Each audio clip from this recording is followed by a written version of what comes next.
Bien-aimés frères et sœurs, vous connaîtrez la vérité et la vérité vous affranchira. Ça, c'est pas moi qui le dis, c'est la Bible qui le dit. Mais moi, je vous dis mieux. Vous connaîtrez la vérité historique, notamment celle de vos ancêtres kémites, et vous aurez une vision globale de ce que c'est que la vraie souveraineté politique. J'ajoute, vous reviendrez à la spiritualité africaine ancestrale et vous comprendrez les enjeux de l'indépendance économique. Et pour terminer, vous accepterez votre identité culturelle kémite et vous obtiendrez deux choses. La première, c'est la paix. La seconde, c'est le développement, à une condition. L'unité de toute l'Afrique noire, l'unité de tous les Noirs du monde entier. Otep à tous. Bienvenue sur la chaîne des panafricanistes par essence, par conviction et par excellence. Celle des citoyens kémites par nécessité et obligation de combat. Nous sommes une chaîne qui n'est guidée que par nos ancêtres et rien que par les ancêtres qui appartiennent à l'égrégore du monde noir. Par conséquent, nous ne croyons en aucun Dieu venu de l'étranger.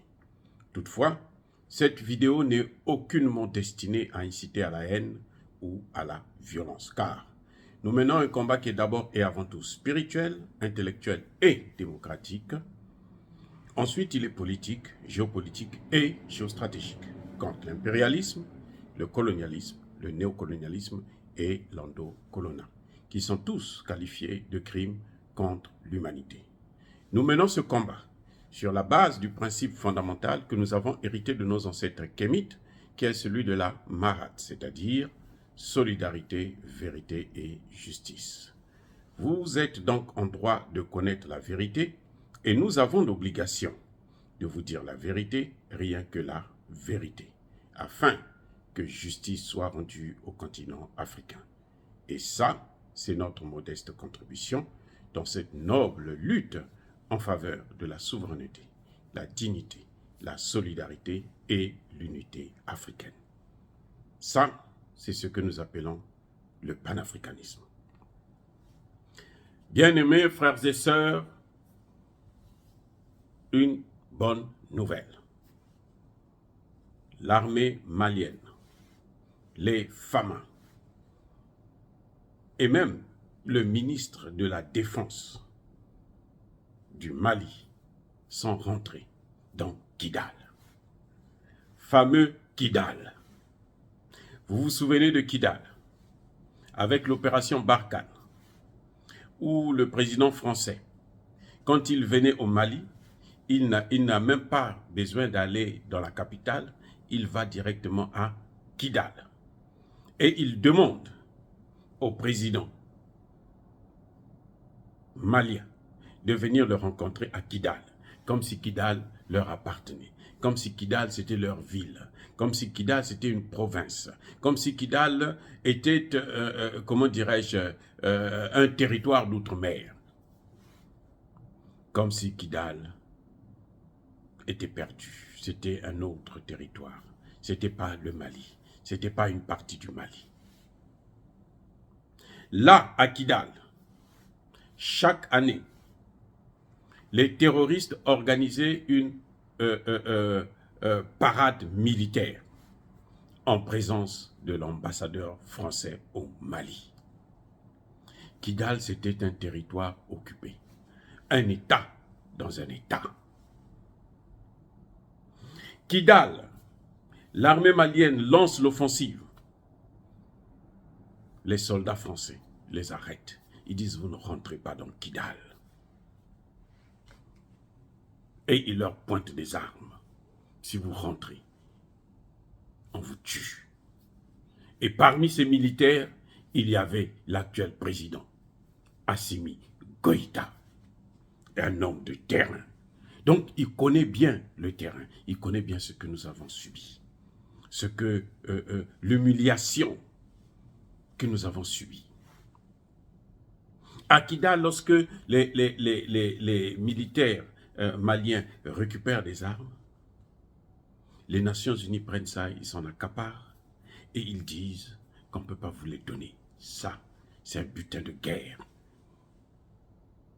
Et l'armée malienne reste toujours démunie. Oh, Kidal! Incroyable, mais vrai. aujourd'hui, l'armée malienne rentre officiellement dans Kidal, occupe Kidal, contrôle Kidal. C'est une victoire, une très grande victoire au moment où on essaye, les puissances occidentales, la France notamment, sur France 24, RFI et autres, font le bilan de la présence de ce qu'eux ils appellent Wagner. Et ils disent qu'il n'y a rien qui a été fait. Ils ne disent pas que l'armée malienne est rentrée enfin dans Kidal. Et si elle est rentrée dans Kidal, c'est un signe fort qui montre que la lutte contre le terrorisme n'est pas une fatalité. Cela montre bien qu'on peut venir à bout de ces gens, de ces terroristes que la France a armés. C'est un message très important pour le Burkina Faso. C'est un message très important pour le Togo. C'est un message très important pour le Bénin. C'est un message très important pour le Niger. C'est un message très important pour le Tchad. L'armée malienne a vaincu le terrorisme. L'armée malienne a battu. Elle a neutralisé. Et vous voyez, quand les Français parlent de ça, de la situation au Mali, ils ne vous disent jamais qu'il y a des Maliens qui sont, qu'il y a des terroristes qui ont été neutralisés.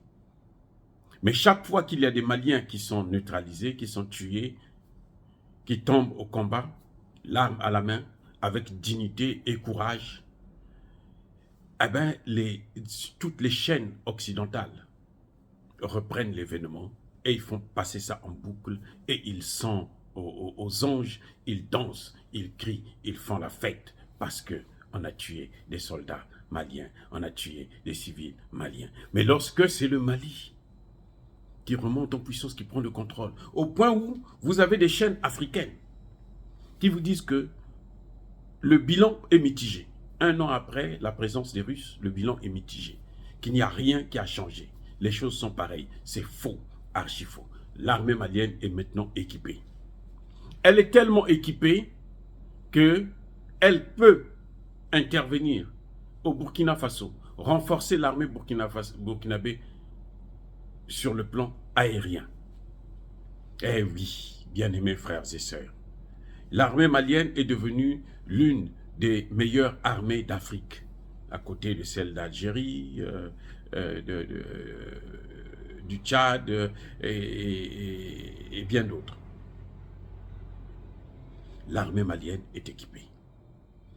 Le Mali ne cesse de récupérer le territoire occupé. Eh oui, on ne peut pas dire que le bilan est mitigé, non. Là où les Français ont échoué en 9 ans, là où les Français ont aggravé, Barkhane a aggravé la situation pendant 9 ans, elle s'est assise, la France, elle a comploté avec les terroristes, elle se réjouissait, le territoire lui appartenait. Ce n'est pas en quelques semaines que le Mali pouvait récupérer tout son territoire. N'oubliez pas que le dernier soldat français a quitté le Mali en août 2020, il y a à peine quelques mois. Donc, nous félicitons les FAMA, nous félicitons le gouvernement malien, avec à sa tête le président Assimi Goïta. Nous saluons le courage, les efforts qu'ils ont faits. Le bilan, il est positif. On ne peut pas dire le contraire. Ce serait d'une malhonnêteté intellectuelle et d'une cécité politique grave.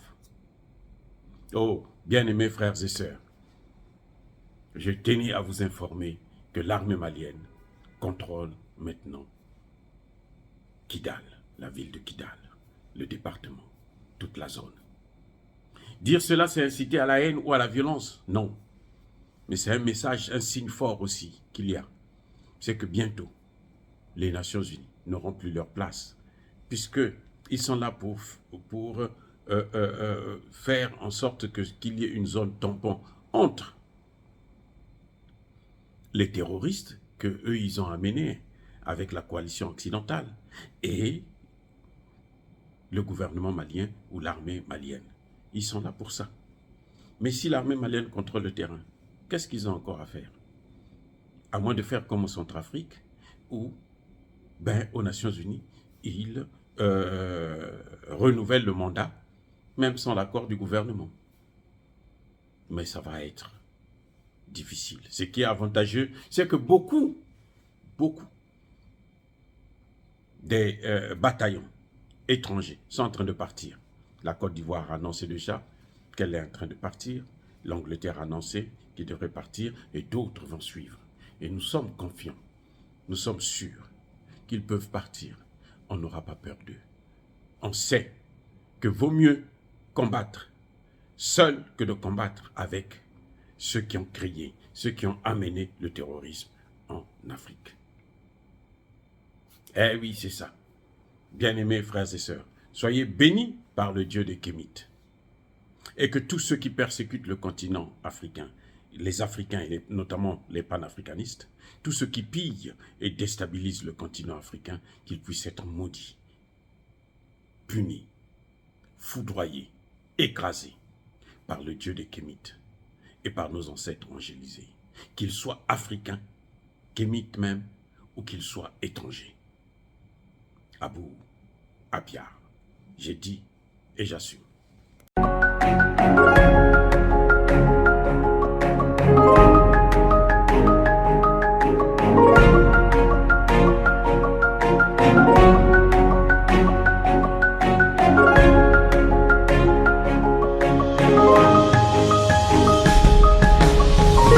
Eux, ils marchent par la foi et non par la vue.